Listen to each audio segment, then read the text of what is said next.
What does it mean when a borderline gives you what is called the final discard? Hi, this is Mike, and this is the one thing that heals BPD and NPD abuse. I've just come out with a new book, How I Survived My Borderline Girlfriend. You can find that on Amazon and Kindle. There will be an audiobook coming soon, audiobooks.thunderwizard.com. So, the question of discard. What is the final discard? So you're familiar, if you're on this channel, you are familiar with the roller coaster of Hoover discard. Hoover discard. This is when your borderline gets rid of you. They split on you, and when they split on you, they will oftentimes completely break off contact with you. They'll get up and leave. They'll disappear. They'll block you. They will seemingly terminate the relationship forever. Then what ends up happening is after anywhere from a few days to a few months or even years, they will come back.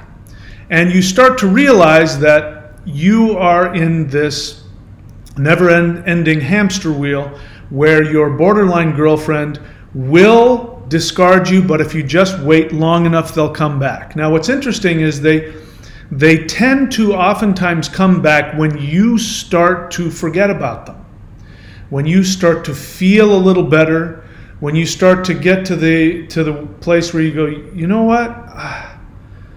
I think maybe that relationship wasn't that good for me. I hope that she doesn't come back. And then sure enough, the phone rings. I can remember sitting there having that exact same thought. It had been a couple of weeks. This was like the first or second discard. I really didn't know what was happening. And then I started to realize I really was in a lot of pain, and the relationship was not nearly as fun as I thought it was going to be. And, you know, I'm starting to feel pretty good about not getting back together with her. I'm sad, but I'll get over it, and I hope she doesn't call back. Bleep, bleep, bleep, bleep. I say to myself, I'm not going to get back together. I'm not going to get back together with her. Hello? You want to come over? Okay, bye. And then I was back into it. So we're used to this. Hoover discard, Hoover discard. Now, your delusion, especially if you have asked the question, can my borderline ever love me?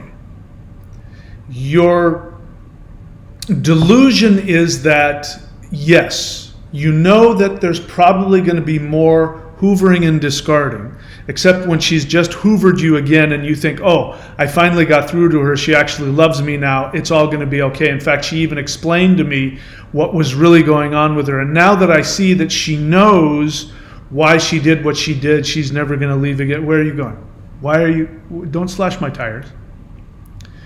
So you have this delusion that what's going to happen is, yeah, you know you're going to get hoovered and discarded multiple times, but eventually she will stop discarding you because you are under the delusion that the more love that you show her, the more she will begin to trust you.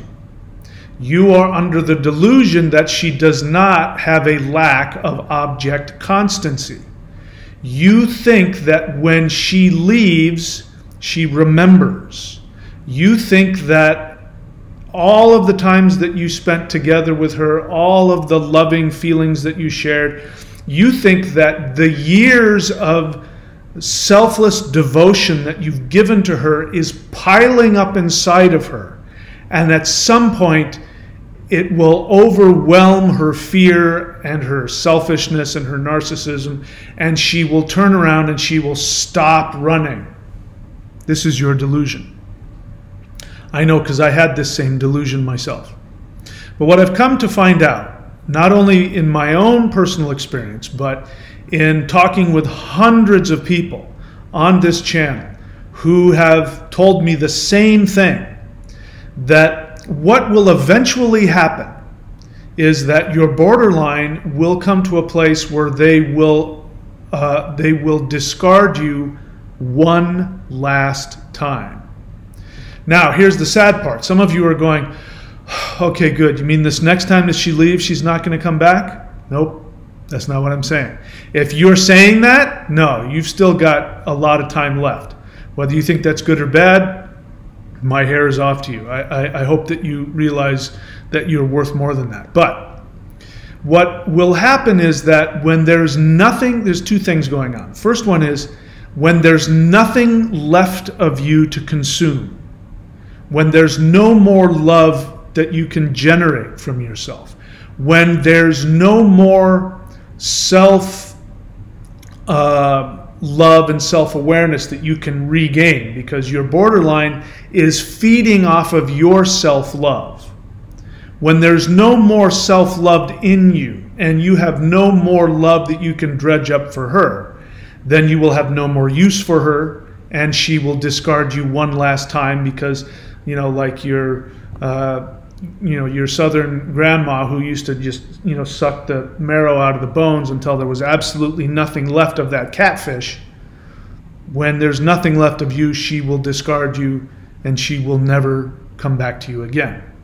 That's the first thing. I said there was two parts of it. The second part of it is you have to understand, and I explain this in depth in my book here, you have to understand that when your borderline discards you, it's always a split. So you can't talk about splitting without talking about discarding, because the ultimate form of a split is when they leave you, when they discard you.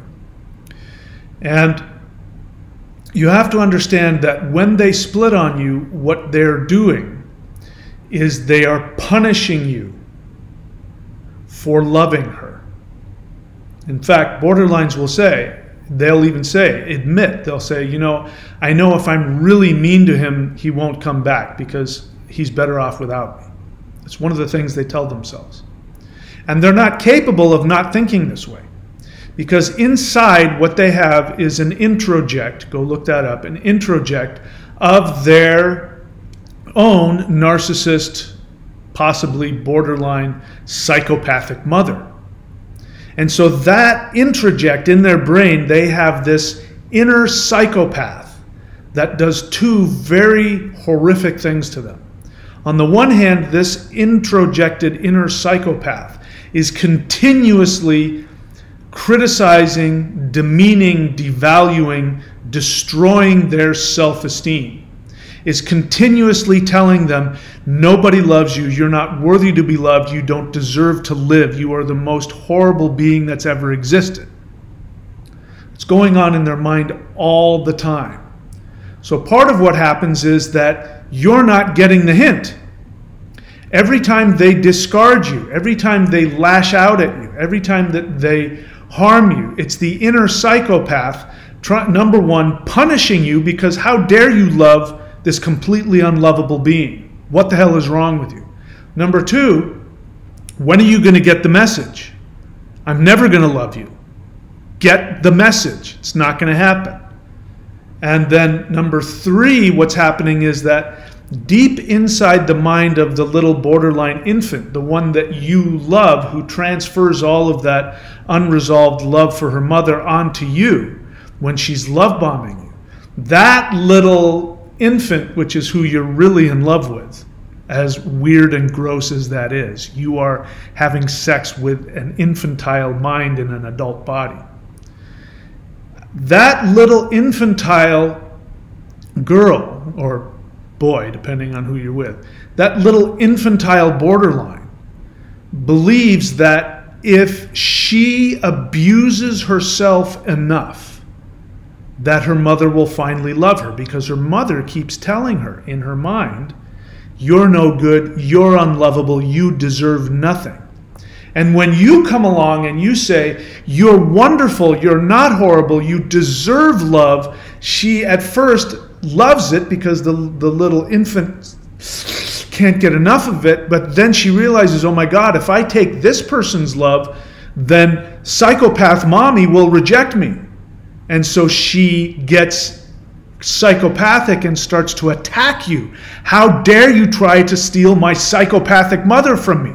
Because she knows if she falls in love with you, she's going to let go of the introject in her mind. Even though I tell you this, I know I'm telling you this, I can hear in your mind going, oh, but I'm going to be the one, I'll be different. I'll be the one that can actually win over that evil psychopath in her. But There's nothing stronger than the instinct to survive. And in the mind of your borderline, being loved by her psychopathic mother, or if her mother is dead, the psychopathic introject is far more powerful because it represents her survival. The instinct to get loved by the psychopath inside of her is far more powerful than your pathetic human love. It will never come close to what she really wants. And so what will happen is eventually,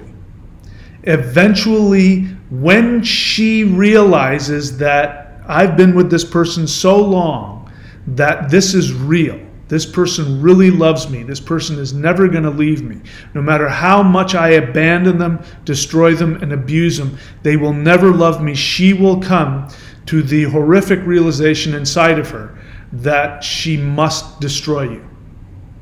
Because once she's destroyed you, then she can then go off with her inner psychopath mother and hopefully get her to love her.